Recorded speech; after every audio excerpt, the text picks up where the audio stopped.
Session चल रहा है वो ब्लड के बारे में। इसके बारे में है ब्लड के बारे में। ब्लड बहुत महत्वपूर्ण चीज़ें होती हैं, क्योंकि ब्लड ही ऐसा माध्यम है जो आपके शरीर में कोशिका है, सेल्स है, उसमें भोजन को पहुंचाने का काम करती है, ऑक्सीजन पहुंचाने का काम करती है, क्योंकि कोई भी सेल्स बिना ऑक्सीजन के, बिना भोजन के जीवित नहीं रह सकती। तो ब्लड के जो ब्लड है ये फ्लूइड कनेक्टिव टिश्यू होता है। केवल एक ही है जो फ्लूइड की अवस्था में है, एक ही टिश्यू है, ये सब ठोस है। ब्लड क्या है? एक फ्लूइड कनेक्टिव टिश्यू है। इसके दो भाग होते हैं, एक तरल भाग होता है जिसको हम लोग फ्लूइड पार्ट बोलते हैं, जो प्लाज्मा कहते हैं हम लोग। दूसरा है ठोस भाग, सॉलिड पार्ट, इसे रुधिर कणिकाएं बोलते हैं, ब्लड कार्पस्कल्स बोलते हैं। जो ब्लड कार्पस्कल्स है 3 प्रकार की होती है, आरबीसी, डब्ल्यूबीसी और रुधिर प्लेटलेट्स। रुधिर प्लेटलेट्स को हम थ्रोम्बोसाइट के नाम से जानते हैं। आज मैं आपको उसी आरबीसी का फुल फॉर्म होता है रेड ब्लड कार्पस्कल्स। हिंदी में हम बोले तो लाल रुधिर कणिकाएं, उन्हीं के बारे में आज यहाँ पर पहला पॉइंट है। मनुष्य में जो आरबीसी है गोल तस्तरी नुमा, तस्तरी आपने देखा होगा, तथा दोनों ओर से पिचकी होती है।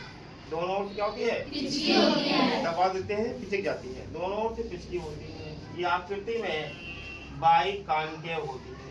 बाइकानकेव होती है। बाइकानकेव ओपन रखा है।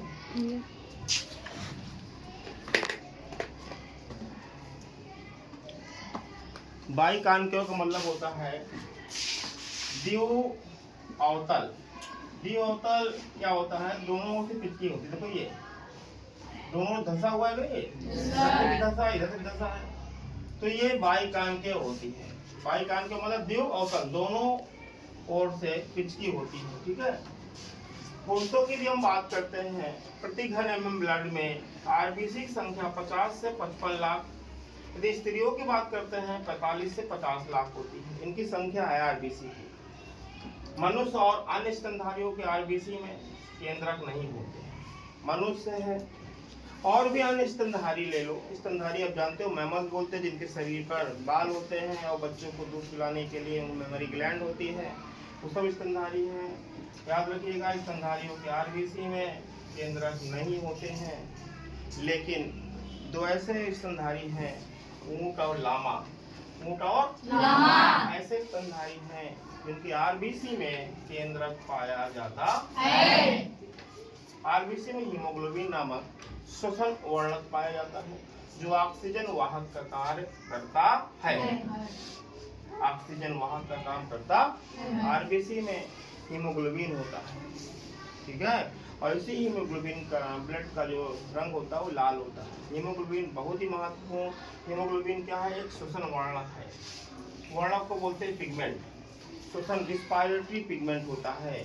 याद रखिएगा, आपके शरीर में जो रिस्पायरेटरी पिगमेंट है, श्वसन वर्णक है, वो हीमोग्लोबिन है, क्योंकि ये ऑक्सीजन को कैरी करता है, ऑक्सीजन को कोशिकाओं तक पहुंचाने का काम करता है। याद रखिएगा, जो हम सांस लेते हैं ये फेफड़ों में जाती है, फेफड़ों से ब्लड में जाता है। ब्लड का जो हीमोग्लोबिन होता है वो ऑक्सीजन से क्रिया करता है और ऑक्सी हीमोग्लोबिन बनाता है, और ब्लड उसको लेकर कहाँ जाता है? कोशिकाओं में। और कोशिका में जैसे ही पहुंचता है ये ऑक्सी हीमोग्लोबिन, फिर वहाँ पर ऑक्सी हीमोग्लोबिन और ऑक्सीजन में टूट जाता है। ऑक्सीजन वहीं रह जाती है और हीमोग्लोबिन ब्लड के साथ वापस चला आ जाता है। याद रखिएगा, रिस्पायरेटरी पिगमेंट कौन होती है? हीमोग्लोबिन। ऑक्सीजन को कैरी करता है, ऑक्सीजन वाहक का काम करता है। ह्यूमन आरबीसी का जीवन काल 120 दिन होता है। जो ह्यूमन आरबीसी होती है वो 120 दिन तक जीवित रहती है, बस उसके बाद वो क्या होती है? नष्ट हो जाती है। वयस्कों की यदि हम बात करते हैं, वयस्कों में आरबीसी का जो निर्माण होता है शरीर की लंबी हड्डियों की लाल अस्थि मज्जा में होता है। याद रखिएगा, जो लंबी हड्डी होती है, जो लंबी लंबी हड्डियां होती है, लंबी बोन्स होती है, लॉन्ग बोन्स होती हैं, उसमें एक मुलायम पदार्थ भरा होता है जिसे हम लोग अस्थि मज्जा या बोन मैरो कहते हैं। बोन मैरो, ठीक है। इसी बोन मैरो में, रेड बोन मैरो में आरबीसी का निर्माण होता है। यदि वयस्क अवस्था की बात करते हैं, जो एडल्ट होते हैं, ठीक है।